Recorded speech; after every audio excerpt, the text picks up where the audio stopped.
danna mana subscribe da like da kuma ta da mu. Yawwa mun gode.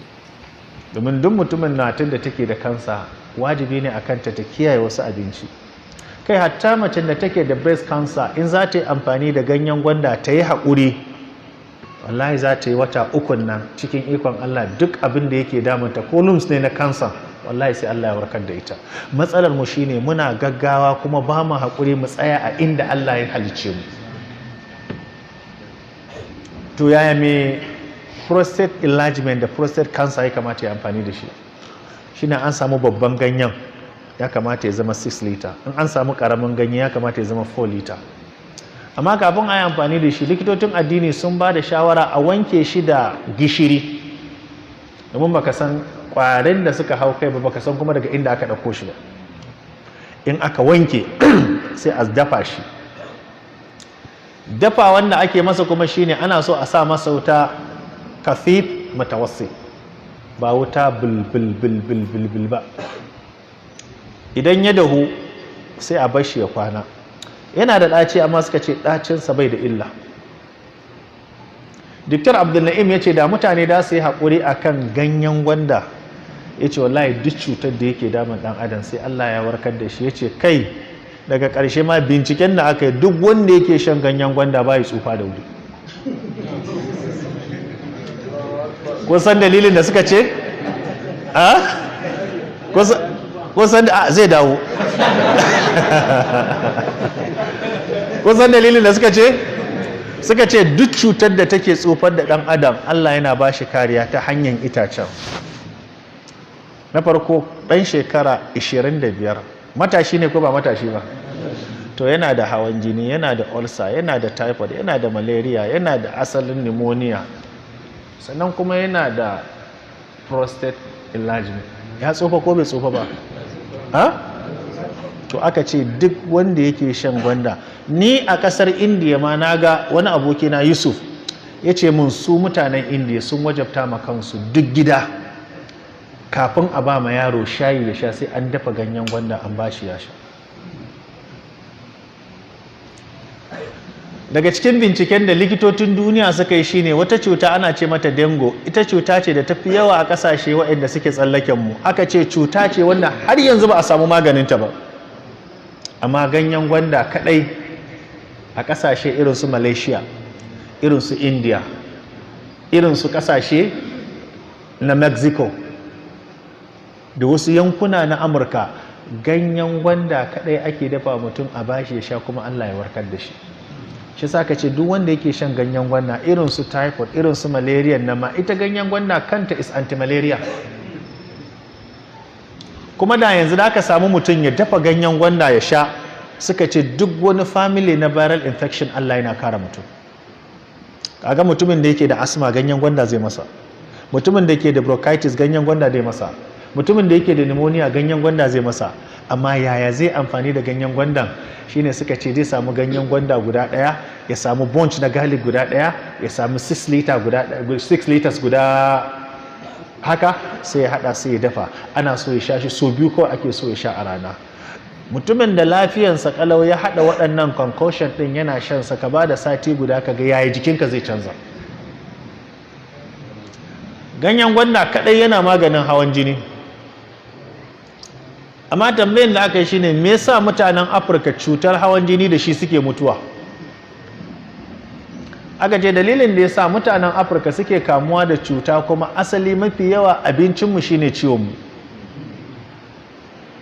A Afirka, Najeriya, za ka ga mutumin da bai wuce shekara 60 ba amma sai da sanda yake tafiya. Aka ce shi abin da ya kashe shi shine jin daɗi da wadata. A ƙasashen da suka ci gaba jin daɗi da wadata lafiya yake ƙara wa mutum, amma Afirka kuma jin daɗi cuta yake ƙara wa mutum. Tunda a Ingila an ce mai kuɗi bayi da ƙiba, talaka ne mai tumbi da ƙiba. Yasa aka ce cutan da ya fi kashe mu duk wanda yake da hawan jini in bai kiyaye wani abu guda ɗaya ba, wallahi duk maganin da ya sha ba zai warke ba. Shine aka ce me dole sai ya daina cin magista. Na taba tura ma ko? ka rubuta side effect of magi cube. Side effect of mene? Suka ce hatsarin da yake cikinsa yana da monosodium glutamate ne, shi kuma hatsarin da yake ciki shine yana da illa guda 5 a jikin mutum. Na farko, duk mutumin da yake cinsa in ya yawa a jikinsa yana sa yawan ciwon kai da bai da asali. Haka kawai sai a ce stress ne, haka kawai yawan ciwon kai yana sa appetite ɗinka ya dinga season. Kuma in ka ci magi star a cikin abinci yayi yawa, kana gama cin abincin zaka ji kishi ruwa, kana shan ruwa jikinka zai mutu. Kuma duk wanda yake cin magi star yana samun yawan bugawan zuciya, kankanin tafiya zai hake, kuma koranka kankanin abu zai bata ma dai saboda zuciyar ta fara samun weak, jijiyoyin sun yi weak. Sannan kuma ko faɗa kai ma yaranka zaka dinga huci kana nishi. Magi star kuma yana ɗaukewa namiji sha'awa 80% out of 100. Me za ka tabbatar da haka? Shi ne aka ce sai ka samu guda 6.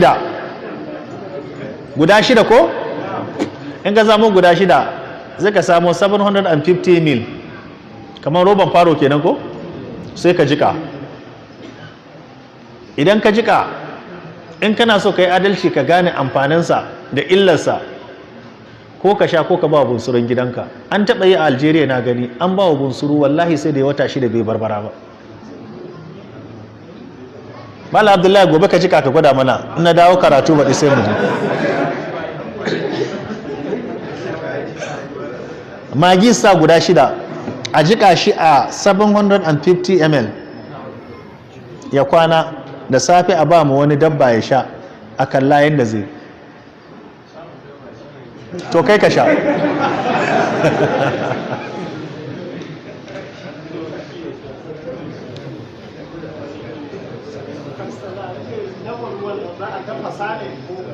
Dafawa.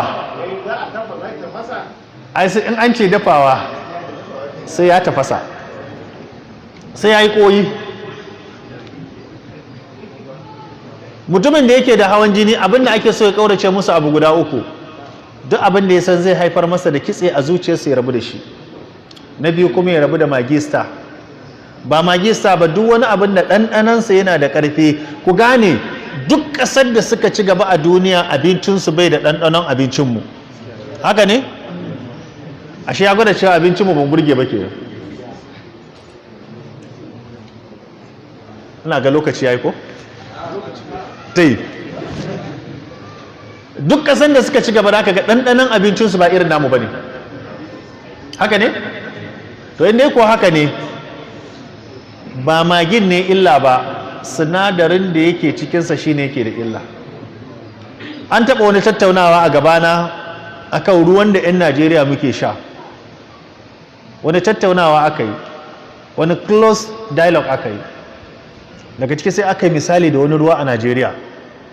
Aka ce ruwa ne wanda ya fi kowane ruwa daraja, amma kuma matsalar da yake faruwa sinadarin da ake amfani da shi yana hana mutum fitsari. Kuma duk ɗan adam da ba ya fitsari, ƙodarsa tana samun matsala, takura ta ake yi. Kuma duk ƙodar da aka takura ta ƙarshe tana iya samun matsala. Da muka gama tattaunawa muka ce to in an san haka ne me zai hana ba za a fito a je a samu kamfanin a gaya musu in dan al'umma suke yi ba. Sai daga cikinsu wani ya ce min wallahi tallahi kai a hankali, in kana da ƙararren kwana akan wannan da su ya kashe ka.